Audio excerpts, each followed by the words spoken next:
টাকাই আসলে সব। টাকা থাকলে সবকিছু সম্ভব। আসলে কি তাই? টাকা থাকলে সুখ কেনা যায়? টাকা যে জিনিসটা আমাদের দৈনন্দিন জীবনের অবিচ্ছেদ্য অংশ। আমরা সবাই কম বেশি বিশ্বাস করি যে টাকা থাকলে জীবনে সুখ আসবে। কিন্তু সত্যি কি তাই? টাকা কি একমাত্র উপায় সুখী হওয়ার জন্য, না সুখের সঙ্গে এর থেকেও বড় কিছু? তার সবকিছু মিলিয়ে আজকের এই ভিডিও সুখের রহস্য। মানে টাকা টাকা কামাতে ডলার পর্যন্ত টাকা হাতিয়ে নিয়েছে। টাকারও জাল নোট, টাকার মান। বাংলাদেশ একটি উন্নয়নশীল দেশ। আমাদের সমাজে টাকার গুরুত্ব অপরিসীম। গৃহস্থলী খরচ, শিক্ষা, চিকিৎসা সবকিছুতেই টাকার প্রয়োজন। বাংলাদেশ পরিসংখ্যান ব্যুরোর তথ্য অনুযায়ী মানুষ এখনো দারিদ্র্য সীমার নিচে বসবাস করে এবং জাতিসংঘের প্রতিবেদন অনুসারে বাংলাদেশের দারিদ্র্যের চরম পর্যায়ে রয়েছে 4,17,00,000 মানুষ। টাকার অভাব মানে বেঁচে থাকার সংগ্রাম। টাকা দিয়ে সুখ কেনা যায় কথাটি সত্য, তবে প্রশ্ন হলো কত টাকা থাকলে সুখ কেনা যায়? এই টাকার অভাবে কত মানুষ না খেয়ে মারা যাচ্ছে, আবার কেউ এই টাকার দাপটে দুনিয়া জয় করছে। টাকাকে ভালোবেসে কেউ ব্যাংকে জমাচ্ছে, রাতারাতি অনেক টাকার লোভে কেউ আবার সেই ব্যাংক ডাকাতি করছে। ডাচ বাংলা ব্যাংকের 11 কোটি টাকা ডাকাতির মাস্টার মাইন্ড। 2023 সালের মার্চ মাসে সেই ডাকাত দল ডাচ বাংলা ব্যাংকের 11 কোটি টাকা চুরি করে কতটা সুখ কিনতে পেরেছিল? টাকার জন্য মানুষ দিনরাত পরিশ্রম করে, রাতের ঘুম হারাম করে ফেলে, টাকার জন্যই বাঁচে, আবার এই টাকার জন্যই মানুষ খুন পর্যন্ত করে। কি এমন আছে এই টাকায়? দার্শনিকেরা কি মনে করে?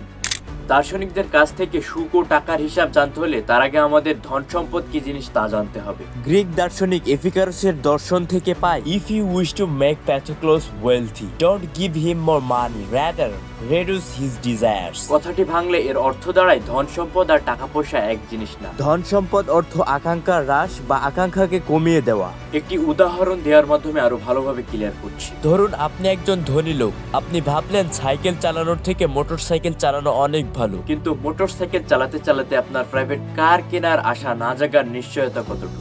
গ্রিক দার্শনিক এপিকারসের দর্শন সেটাই নির্দেশ করে। দার্শনিক এপিকারসের উক্তিটি নিজের মতো করে বলতে গেলে দাঁড়ায়, if you wish to be happy don't chase after money, instead reduce your desire. যার অর্থ আপনি যদি সুখী হতে চান তাহলে টাকার পিছনে না ছুটে নিজের আকাঙ্ক্ষাগুলো কমিয়ে দিন। হিসাব কিন্তু এখানেই শেষ না। চলুন আপনাদের একটা গল্প শোনাই। 2009 সালের ডিসেম্বর মাসে ব্রিটিশ বিজনেসম্যান জনাথন ইয়েট তিনি তার বাড়ির সামনে নিজের মাথায় গুলি করে আত্মহত্যা করেছিলেন। শুধু জনাথনই নয়, হুইবার্ট বোমস্টার, ক্রিস্টোফার ফস্টার, জনাথন লাউরেনসন, ওয়েন পাই, এরা সবাই প্রত্যেকে নামকরা মিলিয়নিয়ার হওয়া সত্ত্বেও আত্মহত্যা করেছিলেন। টাকা দিয়ে যদি সুখ কেনা যেত তবে আর কত টাকা হলে এরা সুখ কিনতে পারত?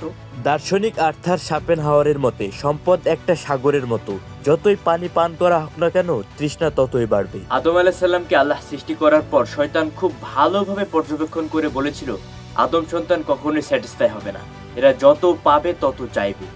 বাস্তবতার সাথে মিলে যায়, যার যত টাকা বেশি সে আরো তত চায়, আর এই চাইতে চাইতে তার সুখ কখন উড়ে যায় সে নিজেও জানে না। কেউ টাকার অভাবে মরছে, কেউ অন্য কাউকে মারছে, আবার কেউ নিজেই নিজেকে মারছে। সুখ কি তবে টাকার পাহাড়ে বসে একাকী কান্না, নাকি ক্ষুধার্ত পেটে একটু শান্তির আহার? তবে সে যাই হোক, এইবার বলুন আপনি টাকা দিয়ে কতটুকু সুখ কিনতে পেরেছেন?